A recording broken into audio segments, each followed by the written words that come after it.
If you're in the market for a 500cc adventure bike that costs under $8,000, but one has a bigger front wheel for real dirt trails, while the other skimps on off-road gear, which one actually delivers without leaving you stuck in the mud? Alright, so today I'm diving deep into the 2026 Kawasaki KLE500 and the Honda NX500. These are two fresh adventure motorcycles in the middleweight class, both built to mix daily commuting with weekend escapes on gravel roads or light trails. They're aimed at riders who want something affordable, easy to handle, and versatile without jumping into big money bikes like the bigger Versys or Africa Twin. I'll break it all down category by category so you can see exactly where each one shines or falls short, based on the latest US specs straight from the manufacturers. Let's kick things off with the engines and performance, because that's what gets your heart pumping when you twist the throttle. Both bikes use liquid-cooled parallel twin engines, which means they're smooth, reliable, and don't vibrate like crazy at high speeds. The Kawasaki KLE500 packs a 451cc engine with a bore and stroke of 70mm by 58.6mm and a compression ratio of 11.3 to 1. This setup is shared with models like the Ninja 500, but Kawasaki tuned it specifically for the KLE500 to focus on low-end torque, making it punchy right from idle for quick starts or climbing hills. It puts out 51 horsepower at 10,000 RPM and 31.7 pound-feet of torque at 7,500 RPM. What does that mean in real riding? On the highway, you can cruise at 70 miles per hour without straining, and when you hit a twisty back road, that torque helps you accelerate out of corners without downshifting every time. For off-road, it gives you enough grunt to power through loose gravel or sandy patches without bogging down. The engine pairs with a 6-speed transmission and a chain final drive, which is standard but durable for mixed use. Fuel injection keeps everything efficient, and Kawasaki claims good fuel economy, around 50 miles per gallon in mixed riding, though that depends on how hard you push it. Now flip to the Honda NX500. It has a slightly larger 471cc parallel twin engine with a bore and stroke of 67mm by 66.8mm and a compression ratio of 10.7 to 1. This one delivers 46.9 horsepower at 8,600 RPM and 31.7 pound-feet of torque at 6,500 RPM. Notice how the torque peaks lower in the rev range compared to the Kawasaki. That's great for city riding or slow-speed maneuvers, where you need instant response without revving high. On paper, the Honda has a bit less peak power, but in practice it feels peppy because of that torque curve. You can expect similar fuel efficiency, maybe 45 to 55 miles per gallon, depending on conditions. Like the Kawasaki, it has a 6-speed gearbox and chain drive, but Honda added an assisted slipper clutch, which makes downshifts smoother and reduces rear wheel hop if you brake hard into a corner. For 2026, Honda introduced an optional e-clutch system on the NX500, which lets you shift without pulling the clutch lever. It's like semi-automatic, perfect for beginners or long rides where your left hand gets tired. In a straight-line drag, the Kawasaki might edge ahead with its extra horsepower, but on winding roads, the Honda's torque could keep it close. If you're a new rider, the Honda's power delivery feels more forgiving, while the Kawasaki rewards you if you like to rev it out. Moving on to exterior design and styling, because looks matter when you're pulling up to a coffee shop or loading up for a trip. The Kawasaki KLE500 has that rally-inspired vibe, drawing from Dakar race bikes with a tall front cowl, slim bodywork, and angular lines that scream adventure.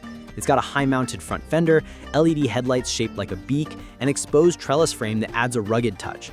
The fuel tank is 4.2 gallons, shaped to let your knees grip easily, and the overall length is about 85 inches with a wheelbase of 56.9 inches.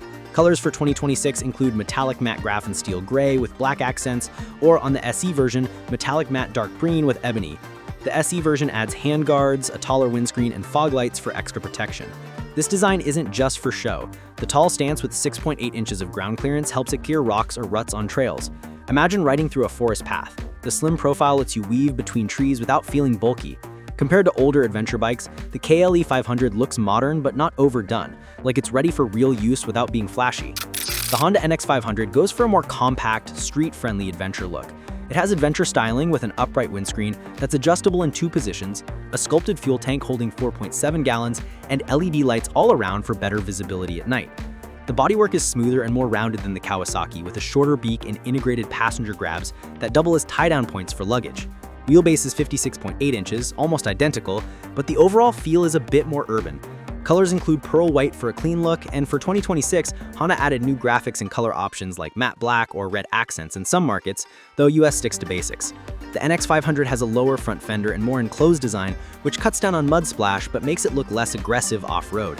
If you're commuting daily, the Honda styling blends in better at stoplights, but on a trail, the Kawasaki's taller, sharper lines give it that edge for intimidation factor against rough terrain. Both weigh in close, Kawasaki at 399 pounds curb weight, Honda at 432, so neither feels heavy when pushing around in a garage, but the Honda's lower center of gravity from its design might make it easier to tiptoe at stops.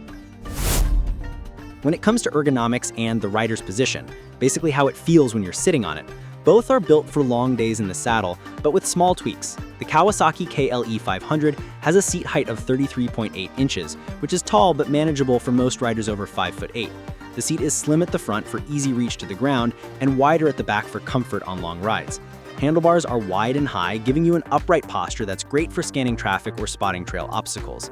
Foot pegs are rubber mounted to cut vibration and position neutral so your knees aren't cramped. The Honda NX500 matches closely with a 32.8-inch seat height, so similar reach. Its seat is contoured for better support with a slight scoop to keep you from sliding back under acceleration. Handlebars are also wide, but a touch lower for a more forward lean that's sportier on pavement. Foot pegs have removable rubber inserts so you can go grippy for off-road. The instrument panel is a 5-inch TFT display, brighter in sunlight with speed, tach, gear indicator, and Honda's RoadSync app integration for navigation and music. For 2026, the e-clutch makes clutching optional, which is a game changer for stop-and-go traffic. Just shift with your foot like an automatic car. Passenger space is comparable, with handholds integrated into the tail. If you have back issues, the Honda's slightly more relaxed angle might feel better, but the Kawasaki's taller bars give better leverage for standing on pegs during rough sections. Both have adjustable windscreens, but Honda's clicks into place easier without tools. Now, suspension and handling, this is where differences really show up, especially if you plan to leave the pavement. The Kawasaki KLE500 uses a 43mm inverted fork up front with 5.9 inches of travel and a single rear shock with 5.7 inches of travel, also adjustable for preload. This setup soaks up bumps well, whether it's potholes on city streets or roots on a fire road. The longer travel means it can handle bigger hits without bottoming out, and the inverted fork adds stiffness for precise steering. Rake is 27 degrees with 4.3 inches of trail, which keeps it stable at speed but agile in turns. On highway, it tracks straight. Off-road, it absorbs whoops without tossing you around. If you're 200 pounds loaded with gear, you can dial in preload to avoid sagging. The Honda NX500 counters with a 41mm inverted Showa SFF BP fork offering 5.9 inches of front travel and a ProLink rear shock with 5.3 inches of travel, also preload adjustable. It's tuned more for road comfort with progressive damping that firms up under hard braking. Rake is 27.5 degrees with 4.3 inches of trail, very close, so handling feels nimble. However, the slightly shorter rear travel means it might feel harsher on big bumps compared to the Kawasaki. For daily use, the Honda corners sharper on asphalt thanks to its setup, but on gravel, the Kawasaki's extra compliance gives confidence. Both have about 6 inches of ground clearance, enough for most trails, but not extreme enduro stuff. Brakes are crucial for safety and both deliver here. The Kawasaki has a 310mm front disc with a 2-piston caliper and a 240mm rear disc with a single-piston caliper, both with ABS that's switchable on the rear. Stopping power is strong and progressive. You can modulate easily without locking up on wet roads. In tests, it halts from 60 miles per hour in about 130 feet, solid for this class. Honda matches with a 296mm front disc and 2-piston caliper plus a 240 rear, with standard ABS on both wheels. The system includes off-road mode to allow some slide. Braking feels a tad more bitey up front, great for quick stops in traffic. Distance from 60 miles per hour is similar, around 125 feet. If you're trail riding, Kawasaki's rear ABS off switch gives more control for drifting turns. Wheels and tires set them apart for terrain. The Kawasaki rolls on spoked wheels, 21-inch front and 17-inch rear, with tubeless tires sized 90-90-21 front and 150-70-17 rear. The big front wheel rolls over obstacles better, ideal for dirt, and spokes handle impacts without cracking. cast aluminum wheels are lighter and maintenance-free, better for road but less forgiving off-road. The smaller front wheel makes steering quicker on pavement but can dig in on loose stuff. Features-wise, both have LED lighting, USB ports, and digital dashes. Kawasaki adds rally styling extras on SE, like crash bars. Honda has the e-clutch option and better app integration. For luggage, both accept racks, but Honda's design fits panniers easier. Price is a big decider. The 2026 KLE500 starts at $65.99 MSRP, plus about $650 destination, totaling around $72.49. The SE is $74.99 base. Honda NX500 is $73.99 MSRP, plus $600 destination, about $79.99. Kawasaki wins on value, especially base model.